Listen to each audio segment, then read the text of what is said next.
अस्सलाम वालेकुम dear students, कैसे हैं आप सब। उम्मीद है सब खैरियत से होंगे।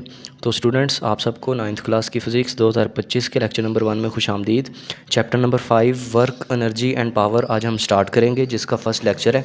इससे पिछले लेक्चर्स में हमने चैप्टर नंबर 8 कवर किया है, मैग्नेटिज़म, तो उसे आप देख सकते हैं चैनल पर। तो चैप्टर नंबर 5 का आगाज़ करते हैं। पेज नंबर 105 और 106 से ये स्टार्ट हो रहा है। तो सबसे पहले तो आज के लेक्चर में हम कुछ important short questions, important definitions वगैरह करेंगे जो कि बेसिक हैं इस चैप्टर की। तो स्टार्ट करते हैं नोट से। तो सबसे पहले आपको पता होना चाहिए कि वर्क बेसिकली क्या होता है। इस चैप्टर का नेम है वर्क, एनर्जी एंड पावर। तो इन तीनों चीज़ों को अलग अलग करके सेपरेटली डिस्कस किया जाएगा। तो सबसे पहले आ जाएगा वर्क। तो वर्क क्या होता है? वर्क का मतलब होता है काम करना, ठीक है।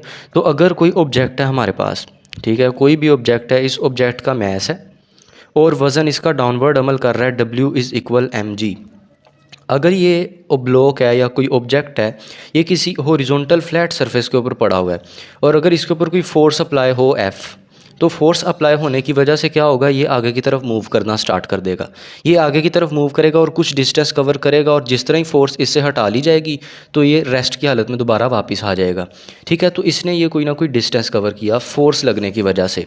तो इसका मतलब है कि जब किसी जिस्म पे कोई फोर्स अप्लाई होती है तो वो डिस्टेंस कवर करता है और फोर्स लगने की वजह से ही उस ऑब्जेक्ट ने वर्क डन किया है। तो वर्क डन का मतलब ये होता है कि जब किसी ऑब्जेक्ट के ऊपर कोई फोर्स अमल करती है तो फोर्स एक्ट होने की वजह से वो ऑब्जेक्ट कोई डिस्टेंस कवर करता है, तो इसका मतलब है कि उस ऑब्जेक्ट ने वर्क किया, वर्क डन किया, ठीक है। तो इसकी डेफिनेशन पढ़ते हैं। Work is defined as product of magnitude of force and distance covered in direction of force. तो बेसिकली ये बुक वाली डेफिनेशन है कि ये प्रोडक्ट के बराबर होता है वर्क, किसके? प्रोडक्ट के, फोर्स के और डिस्टेंस कवर्ड के। यानी F और S को जब हम मल्टीप्लाई कर देंगे तो इनका जो प्रोडक्ट है ये बेसिकली वर्क है, ठीक है। और इसके साथ एक्स्ट्रा पॉइंट है, work is said to be done when a force acts on an object and moves it through some distance. तो बिल्कुल simple according to diagram definition है।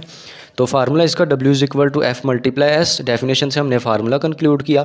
उसके बाद इसका ऐसा यूनिट क्या होता है? वर्क का ऐसा यूनिट होता है, फोर्स का यूनिट हमें पता है न्यूटन होता है और डिस्टेंस का यूनिट होता है मीटर। तो न्यूटन को मीटर से मल्टीप्लाई करेंगे, न्यूटन मीटर आ जाएगा, जो कि बेसिकली जूल के बराबर होता है, ठीक है। तो ऐसे unit of work done is joule, और जूल किसके बराबर है? न्यूटन मीटर के बराबर है। अब यहाँ पे एक केस डिस्कस कर लेते हैं फ़िलहाल कि अगर हमारे पास ये वर्क का फार्मूला W=F×S, अगर मैं आपसे पूछूं कि वर्क किस सूरत में ज़ीरो होगा, यानी ज़ीरो वर्क डन कब होगा, तो ज़ीरो वर्क डन होने के लिए दो केसेस हैं। पहला केस है अगर डिस्टेंस ज़ीरो हो जाए, ठीक है। दूसरा केस है या तो फोर्स ज़ीरो हो जाए। क्योंकि इन दोनों में से कोई एक भी चीज़ ज़ीरो हो जाएगी तो उसे हम यहाँ पुट करेंगे तो ज़ीरो से मल्टीप्लाई होगा तो आंसर वर्क का ज़ीरो ही आ जाएगा।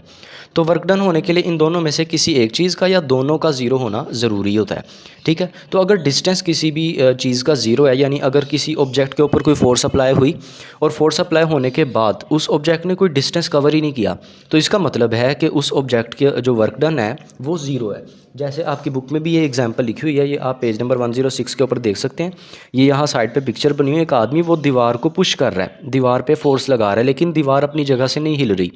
तो इस वजह से दीवार ने कोई डिस्टेंस कवर ही नहीं किया, तो S की वैल्यू ज़ीरो है। तो यहाँ पे जब हम S की जगह ज़ीरो पुट करेंगे तो हमारा आंसर क्या आ जाएगा? वर्क का ज़ीरो आ जाएगा। तो ये पहला केस लिखा हुआ है, ठीक है, इसे आप रीड कर सकते हैं। केस नंबर 2 है कि अगर किसी ऑब्जेक्ट पे अमल करने वाली फोर्स की वैल्यू ही ज़ीरो, यानी अगर किसी जिसम पे कोई फोर्स एक्ट ही ना कर रही हो, वो ऑब्जेक्ट रेस्ट की हालत में हो, तो फिर भी वर्क क्या होगा? ज़ीरो होगा। तो ये दो केसेस आप देख सकते हैं ज़ीरो वर्क डन के लिए। What will be work done when force is acting on body making angle theta with direction of motion. अब हमने ये केस डिस्कस करना है कि ऑब्जेक्ट हमारा है जिसका मैस m है, इस पर कोई फोर्स इस तरह एक्ट नहीं कर रही बल्कि किसी डायरेक्शन पे फोर्स एक्ट कर रही है। फोर्स की कोई ना कोई डायरेक्शन है, फोर्स एंगल बना रही है थीटा, ठीक है। फोर्स जो है वो हॉरिजॉन्टल लाइन के साथ क्या बना रही है? एंगल थीटा एंगल बना रही है। तो ये चैप्टर नंबर 4 में है कि जब कोई भी वेक्टर है, फोर्स चूँकि वेक्टर है, तो अगर कोई वेक्टर है हमारे पास, वो किसी एंगल पे अप्लाई हो रहा है, तो उस वेक्टर के हम दो कंपोनेंट्स बना सकते हैं। एक कंपोनेंट होता है अलोंग एक्स एक्सिस और एक कंपोनेंट होता है अलोंग वाई एक्सिस। तो जो अलोंग एक्स एक्सिस होता है इसको कहते हैं Fx, और जो अलोंग वाई एक्सिस होता है इसको कहते हैं वेक्टर का वाई कंपोनेंट Fy, ठीक है। Fx का फार्मूला है F cos थीटा और Fy का फार्मूला है F sin थीटा। ये चैप्टर नंबर 4 में रेजोल्यूशन ऑफ वेक्टर्स वाले टॉपिक में ये शामिल है कि जब कोई भी वेक्टर किसी एंगल पे एक्ट कर रहा हो तो वो जिस एक्सिस के साथ एंगल बनाता है वहाँ कोस थीटा वाला कंपोनेंट होता है, और जो जिसके साथ वो एंगल नहीं बना रहा होता, जो परपेंडिकुलर होता है, वो साइन थीटा वाला कंपोनेंट होता है, ठीक है। तो इसे Fx इसीलिए कह रहे हैं क्योंकि एक्स एक्सिस के साथ है और इसे एफ वाई इसलिए कह रहे हैं क्योंकि वाई एक्सिस के अलोंग है कंपोनेंट, इसीलिए। तो इसे आप देख सकते हैं। अब हमने इस केस में डिस्कस करना है कि कोई ऑब्जेक्ट है, उसके ऊपर कोई फोर्स एक्ट कर रही है, फोर्स एंगल बना रही है थीटा। कोई भी एंगल हो सकता है, 30 डिग्री हो सकता है, 75 डिग्री हो सकता है, 45 डिग्री, कोई एंगल हो सकता है। परपेंडिकुलर नहीं लेना हमने, ना ही हमने 0 डिग्री लेना है, ठीक है। कोई एंगल ले लेना है इनके अलावा। तो इस केस में क्या होगा, इस केस में हम फोर्स के दो कंपोनेंट्स बनाएंगे। एक कंपोनेंट आ जाएगा along X axis F cos theta, और दूसरा कंपोनेंट आ जाएगा along Y axis F sine theta, ठीक है। जो एफ साइन थीटा है वो तो कैंसिल हो जाएगा, क्योंकि जो ब्लॉक है उसका वेट डाउनवर्ड एक्ट कर रहा है, तो वेट और एफ साइन थीटा दोनों बैलेंस हो जाएंगे और एक दूसरे का इफेक्ट कैंसिल कर देंगे। क्योंकि डायरेक्शन भी दोनों की ऑपोजिट है, तो ए के साथ माइनस आ जाएगा, तो दोनों का इफेक्ट कैंसिल हो जाएगा। तो बाकी बचा एफ कोस थीटा वाला कंपोनेंट, तो उसे हम यहाँ पे डिस्क्राइब करेंगे। तो in this case work is done due to the component of force which is acting along direction of motion. ये कोई फोर्स है जो कि डायरेक्शन ऑफ मोशन के अलोंग एक्ट कर रही है, लेकिन उसका कंपोनेंट है एफ कोस थीटा जो कि मोशन की डायरेक्शन के अलोंग एक्ट कर रहा है, और ऑब्जेक्ट जो है वो कोई ना कोई डिस्टेंस एस कवर कर रहा है। डायग्राम में आप देख सकते हैं, ठीक है। कंपोनेंट क्या है, F cos theta. So work done का फार्मूला हम पता है, W is equal to F multiply by S होता है।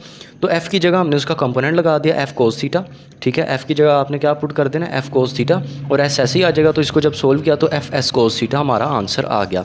तो ये बेसिकली वो फार्मूला है कि जब कोई फोर्स किसी ऑब्जेक्ट पर किसी एंगल पे अप्लाई हो रही होगी, तो इस फार्मूले को तब हम न्यूमेरिकल में यूज़ किया करेंगे।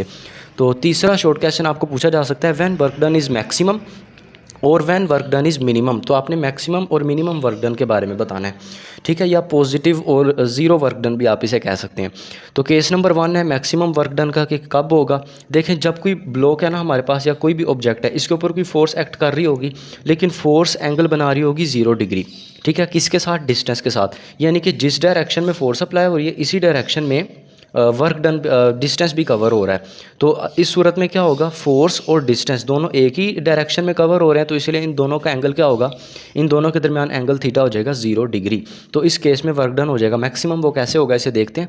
If force and distance covered in same direction, direction क्या होगी, सेम होगी। So theta is equal to 0 degree, यानी दोनों पैरेलल होंगे। फोर्स और डिस्टेंस क्या होंगे, पैरेलल हो जाएंगे। तो फार्मूला हम लिखते हैं W is equal to F S cos theta. Theta की जगह 0 डिग्री पुट करेंगे, कोस 0 डिग्री आप कैलकुलेटर पे लिखेंगे तो आंसर आ जाएगा 1। तो इसकी जगह जब 1 पुट करेंगे तो 1 इससे मल्टीप्लाई होगा एफ एस से, तो एफ एस आंसर आ जाएगा, जो कि बेसिकली बता रहा है पॉजिटिव वर्क डन है और मैक्सिमम वर्क डन है। यानी कि वर्क डन की कोई ना कोई वैल्यू आएगी, 0 नहीं होगा। केस नंबर 2 क्या है, मिनिमम वर्क डन। इस केस में अब क्या होगा, अगर आपके पास कोई ब्लॉक है या कोई ऑब्जेक्ट है, इसके ऊपर फोर्स एक्ट कर रही है परपेंडिकुलर, यानी डिस्टेंस कवर हो रहा है अगर इस डायरेक्शन में, तो फोर्स जो है वो डिस्टेंस के परपेंडिकुलर है, ठीक है। तो अब फोर्स और डिस्टेंस इन दोनों के दरमियान एंगल हो जाएगा 90 डिग्री। तो 90 डिग्री एंगल होने की वजह से वर्क डन क्या हो जाएगा, 0 हो जाएगा, यानी मिनिमम। तो इसे देख लेते हैं। If a force is perpendicular to the displacement, so theta is equal to 90 degree. W is equal to F S cos theta. Formula लिखा, फार्मूले में थीटा की जगह 90 डिग्री पुट कर दिया। कोस 90 डिग्री 0 होता है, कैलकुलेटर पे चेक किया, 0 को इस वैल्यू से मल्टीप्लाई करेंगे तो सारा कुछ क्या हो जाएगा, 0 हो जाएगा। तो वर्क डन की वैल्यू क्या हो जाएगी आपके पास, 0 हो जाएगी। तो दोनों केसेस सेपरेटली आपसे पूछे जा सकते हैं, या वर्क डन कब 0 होगा, या आपको परपेंडिकुलर पैरेलल कह के भी पूछा जा सकता है। तो डिफरेंट तरीके हैं क्वेश्चन पूछने के, आपका कॉन्सेप्ट क्लियर होना चाहिए। तो जिस तरह मर्जी आपसे क्वेश्चन पूछ लें बोर्ड में, तो आप आंसर दे सकेंगे। तो क्वेश्चन नंबर 4 होगा कि ऐसा यूनिट ऑफ वर्क डन। अब आपने वर्क डन के यूनिट की डेफिनेशन करनी है। वर्क का यूनिट हमने पढ़ा है न्यूटन मीटर, क्योंकि वर्क का फार्मूला है एफ एस, फोर्स का यूनिट है न्यूटन, डिस्टेंस का यूनिट है मीटर। तो वर्क डन का यूनिट आ गया न्यूटन मीटर, जो कि बेसिकली जूल के बराबर होता है। तो 1 joule work is done when a force of 1 newton acting on a body moves it through a distance of 1 metre it in its own direction. कि जब किसी जिस्म पे कोई फोर्स एक्ट कर रही हो, फोर्स की वैल्यू हो 1 न्यूटन, और उस फोर्स के एक्ट करने की वजह से वो ऑब्जेक्ट कोई डिस्टेंस कवर करे जो कि होगा 1 मीटर। तो इस केस में ऑब्जेक्ट ने जितना वर्क डन किया उसकी वैल्यू होगी 1 जूल या 1 न्यूटन मीटर होगी, ठीक है।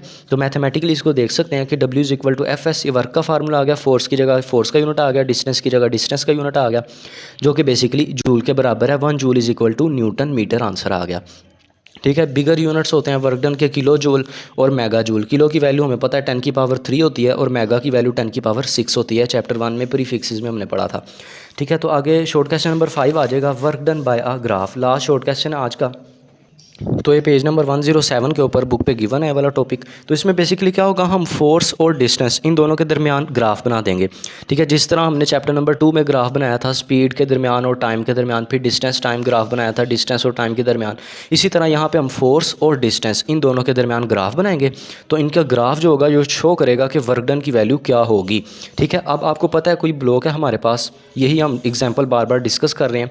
ब्लॉक के ऊपर कोई फोर्स एक्ट की, फोर्स एक्ट करने की वजह से ब्लॉक ने कोई ना कोई डिस्टेंस कवर किया। ठीक है, अब ये जो डिस्टेंस है ये फोर्स की डायरेक्शन में ही कवर हो रहा है। ठीक है, तो इन दोनों के दरमियान हम एक ग्राफ बना देंगे। तो ग्राफ कैसे बनेगा, फोर्स की डिफरेंट वैल्यूज़ ले लेंगे, 1 न्यूटन, 2 न्यूटन, 3 न्यूटन, इसी तरह डिस्टेंस की भी वैल्यूज़ होती जाएंगी। तो जब सबको मिला देंगे तो हमारे पास इस तरह करके एक ग्राफ बन जाएगा जो कि बेसिकली एक रेक्टेंगल को शो करेगा। ठीक है, यानी जो फोर्स है वो भी मुसलसल बढ़ती जा रही है और डिस्टेंस भी बढ़ता जा रहा है। तो इस केस में जो ग्राफ है वो एक रेक्टेंगल बन जाएगा। ठीक है, फोर्स के लिए भी स्ट्रेट लाइन आ जाएगी और डिस्टेंस के लिए भी, दोनों एक पॉइंट पे मीट कर जाएंगे, उसे कह देंगे क्यू पॉइंट, और इस पॉइंट को कह दिया पी, ये हो गया ओ और ये हो गया आर। अब ये जो ग्राफ है बेसिकली ये रेक्टेंगल है। रेक्टेंगल के नीचे का जो एरिया होगा, या जिसे कह रहे हैं रेक्टेंगल का एरिया, इस रेक्टेंगल का जो एरिया है ये बेसिकली वर्क डन के बराबर है। ठीक है, रेक्टेंगल का एरिया हमें पता है क्या होता है, रेक्टेंगल का एरिया होता है area is equal to length multiply by width, लंबाई ज़रब चौड़ाई जिसे कहते हैं। ठीक है, तो आप रेक्टेंगल में देख सकते हैं इसकी लेंथ कितनी है और विड्थ कितनी है। इसकी लेंथ है जी फोर्स एफ के बराबर है, ये इसकी लेंथ है ना, तो ये फोर्स वाला एक्सिस है तो फोर्स के बराबर आ जाएगी, यानी इसके ऊपर सारी फोर्स की वैल्यूज़ हैं। तो जो पॉइंट पी है यहाँ पे फोर्स की कोई मैक्सिमम वैल्यू होगी, तो इसीलिए लेंथ की जगह हमने एफ पुट कर दिया। और इसी तरह विड्थ जो है, जो चौड़ाई है रेक्टेंगल की, वो क्या है, वो डिस्टेंस है। तो इस एक्सिस के ऊपर डिस्टेंस हमने लिया हुआ है, तो एस को मल्टीप्लाई कर देंगे। और ये तो फार्मूला किसका होता है, ये फार्मूला होता है वर्क डन का, यानी इसका मतलब एरिया बराबर आ गया डब्ल्यू के, यानी कि वर्क डन के इक्वल आ गया। तो इस टॉपिक में आपने यही पढ़ना है कि area under a force distance graph can be taken to represent the work done by that force. तो बेसिकली जो फोर्स डिस्टेंस ग्राफ होता है वो क्या रिप्रेजेंट करता है, वो रिप्रेजेंट करता है वर्क डन जो कि उस फोर्स ने किया है, यानी कि फोर्स के लगने की वजह से उस ऑब्जेक्ट ने जो वर्क डन किया वो शो करेगा ये ग्राफ, फोर्स डिस्टेंस ग्राफ, या इसे आप एफ ग्राफ भी कह सकते हैं। ठीक है, तो एक्सप्लेनेशन इसकी देख सकते हैं हम कि consider this force F is constant. ये फोर्स क्या है, कांस्टेंट है, यानी कि चेंज नहीं हो रही, फोर्स की वैल्यू डिफरेंट नहीं है। जो होल पाथ है ब्लॉक का, उस पूरे ब्लॉक के होल पाथ के अंदर फोर्स की वैल्यू सेम है, यानी कि वो 1 न्यूटन है तो 1 न्यूटन ही रहेगी, वो चेंज नहीं होगी। ठीक है, तो इस केस में क्या होगा, डिस्टेंस भी चेंज नहीं होगा, डिस्टेंस भी उसी तरह ही कवर होता जाएगा। तो ये एक कांस्टेंट ग्राफ हमारे पास आ जाएगा। Acts through our distance S that is both F and S are in same direction, F और एस सेम डायरेक्शन में हो जाएंगे। So theta is equal to 0 degree हम ले लेंगे, हमने केस 1 में डिस्कस किया था अभी। तो वर्क डन इक्वल आ जाएगा एरिया अंडर दी ग्राफ। ठीक है, ये किस तरह आया है, ये अभी हमने देखा है कि रेक्टेंगल का जो एरिया है वो बेसिकली लेंथ मल्टीप्लाई विड्थ है, और उसकी जगह हमने एफ मल्टीप्लाई एस लगाया जो कि वर्क डन के इक्वल है। तो लिहाजा वर्क डन किसके बराबर आ गया, एरिया के बराबर आ गया, एरिया अंडर दी ग्राफ। तो इसी तरह आपको ये शॉर्ट क्वेश्चन पूछा जा सकता है, तो आप इसको इसी तरह अटेम्प्ट कर सकते हैं बाय अ डायग्राम। ठीक है, तो ये आज का लेक्चर था। मुझे उम्मीद है आज का लेक्चर आपको समझ आया होगा। अगर आपको वीडियो अच्छी लगी इसको लाइक करें, अपने फ्रेंड्स के साथ शेयर करें और हमारे चैनल को सब्सक्राइब करें। मिलते हैं आपसे अगले लेक्चर में, तब तक के लिए अपना ख्याल रखिएगा। अल्लाह हाफिज़।